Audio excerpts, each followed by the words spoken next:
Do'stlikdan boshlangan muhabbat 13-qism. Fojiaga aylangan do'stlik.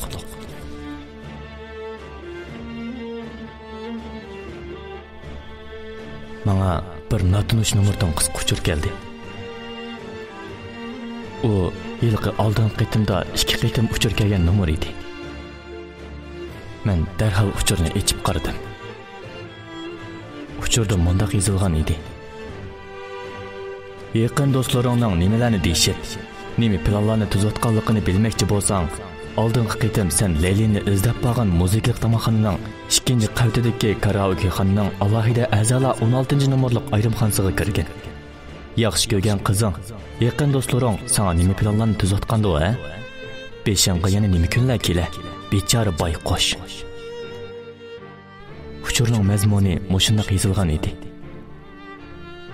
Uchurni o'qib bo'lguncha ko'zlarim to'rlashib, beshim qiyib, nafas og'udek modarim qolmadi. Acaba ularning nishoni meni vayron qilishmi? Yoki meni baraqla ko'zdim yo'qtishmidi? Mening qaysi qilgan ishimga bunchalik qildigandi? Boshqalar qilsa-ku mayli. Zahida ham shularning orasiga qo'shilib, nima planlarni tuzatgandi? Kamilxo meni xato tushunib, Leyliga ko'z tashladi deb o'ylasin. Salman bilan Leyli azaldan fikr bir yerdan chiqadigan do'stlar. Acaba Zahidami? Men xiyolimning davomini o'ylashga petinolmadim. Hamda darhol esimni yig'ib, Udul uchurda aytilgan adresga mangdim. Adres bo'yicha eshik oldiga kelib, kirish yoki kirmay biroqla nima qilsanglar qilinglar deb ketishni o'ylab ulgurgan edim. Chunki ularning birisi men chin dilimdan haqiqiy muhabbatimni berib so'ygan qiz. Kamil bilan Salman bo'lsa mening yaqin do'stlarim. Leyli bo'lsa yaqin do'stim Kamilning loyiqi edi. Qo'limni netchirat eshikka uzatdim. Biroq kirishga yana petinolmadim. Dal shu vaqtda ichidan paranglar qulqimga kirib qoldi. Hey, Zahida, sen bizning sapimizga qo'shilib, bek yaxshi qilding, Jumo. Demisigo, burundilla yaqin do'stlardan edik. Lekin aramizga kirishga tegishli bo'lmaganlar kirib, tas qoldik, yaxshi do'stlar bir-birimizdan ayrilib qolg'ili. Voy, qadrlikim, Leylikilim, rost deysiz. Mening sizlardan faqatla ayrilg'im yo'q. Ha, rost. Biz bemalol shirkatga kirib bo'ldik. Adovatni yig'ishtiradigan vaqtmi bo'ldi? Endi navbatda maydonga chiqadig'ini Zahida. Rolni yaxshi e'lon qadrlikim. Ota-onangizning qissasini oldigan yaxshi fursat yetib keldi. U Tehron degan qilqisat o'gay ochingiz Rohila bilan birlashib, sizga qanday qilgan bo'lsa, endi qaytarib olish navbati sizga keldi. Hey, Kamil, sen bir gap qila. Nima tiling tarattunga qisilib qolgandek o'ltirsan? O'tib bora. Rost deysan, Salman. Hisob kitobni yig'adigan vaqtmi kelib qoldi. Kimning nima o'yinlarni o'ynab, menga ham bizga qilganlarga pushaymon qildiradigan vaqtqimi asli qoldi. Taqatingni taqib saqlab tur, Salman. Voy, o maqliqni bu jinimning. Hey, yenimda yaqin o'ltiring, keling. Men bu paranglarga chidab bo'lolmay usibli kirdim. Kamil bilan Leyli bir tarafda, Zahida bilan Salman ikkisi ayrim bir tarafda yaqin chaplashib o'tiradi. Salman xuddi mening kelishimni saqlayotgandek talaffuzda oldimga takalluf bilan kelib. Qo'za, senlam kam qolgan eding, oxir kelding. Lekin sening kelishingni biz bilmagachga sana o'rin ep qo'ymabdik emasmi? Men hey, bo'lmasa sen bizning xizmatimizni qilamsan ya.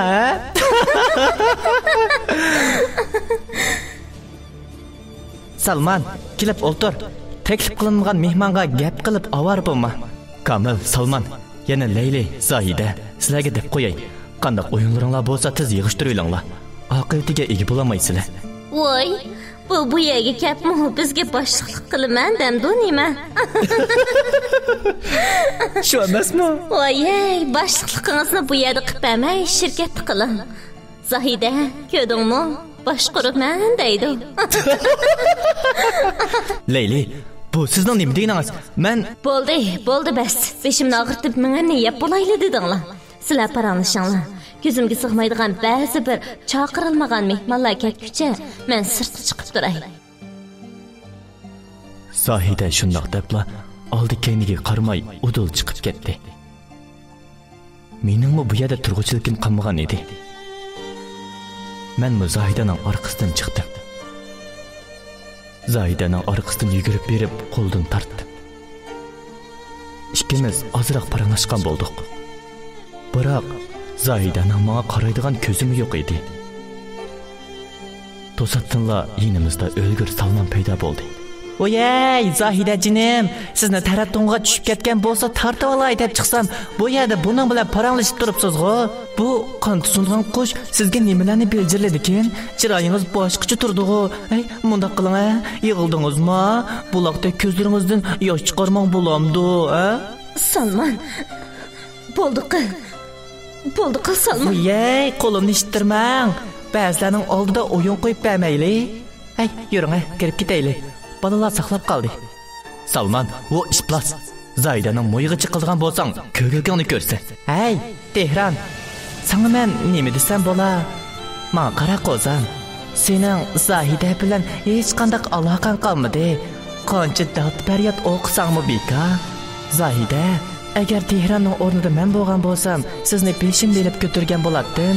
Bundaq yig'lab o'ltirmaydingiz. Hech qisi yo'q ko'zilim. Men aman iningizda ilham kechikmidi-ku. Bo'ldi qilamsan yo'q. Yura Salman.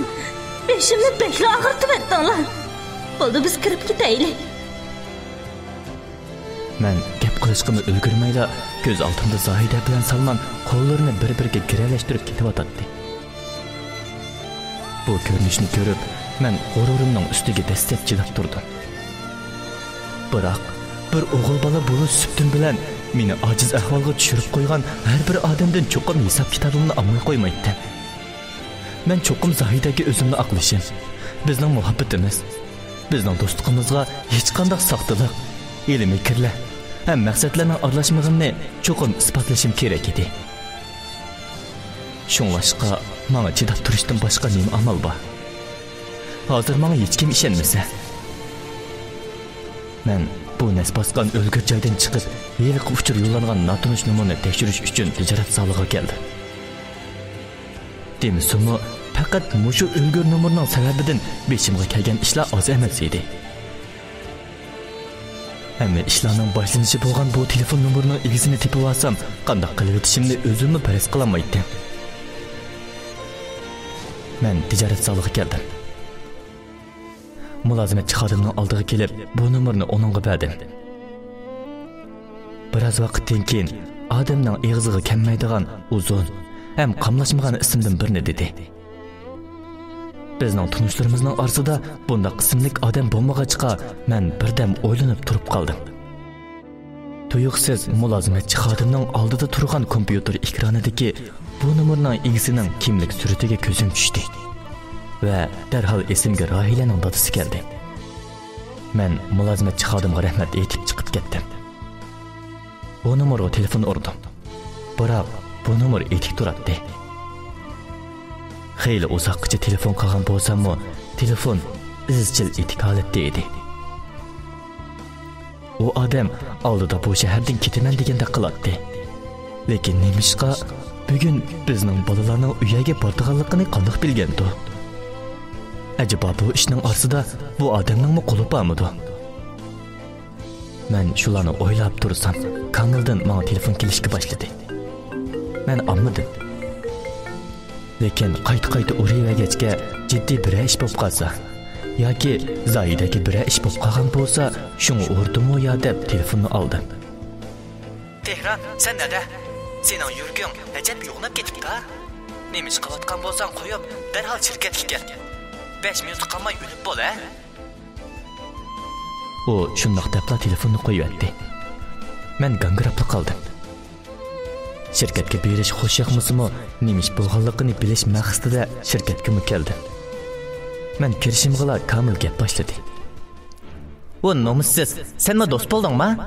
Ha, rost, sen do'stimiz emasding. Shirkatga Zohida Salman Leylani olib keldi deb moshina qildingmi? Ha? Kamil, gap so'zingga diqqat qil. Gapingning birasini tushunmadim. Nemish bo'lgan bo'lsa, xo'p bo'pti toza. Sen zodi, xo'p bo'ptimi tig'i? Sening ekanligingni biletdim zodi. Nemi sening, nemi mening o. Gapga gitmay aniq gap qil. Tehron, bo'ldi mug'ambarlik qilma. Pul lozim bo'lsa, bunday ishlarni qilib yurmay, udulla desangiz bo'lmasmidi deyman. Nima? Nim pul? Nim unda qilishlarkan o. Gapni ochiq qiling Leyli. Hay. Bo'ldi, o'yin qo'yma. Shirkatning mablag'idagi pulni sen olding. Agar sen olmagan bo'lsang, cho'qim Zohida. Chunki shirkatning hisobotiga faqat ikkimizlik kira olamiz. Ham uningdan boshqa shirkatning hisobotini Zohida tutadigan tursa, ishkinglar baklik gumonliq tursizlar. Chunki u pulni men olmagan tursam, bu Leyli, beshimga kelgan bu ishlarga men qanday bardosh beraman?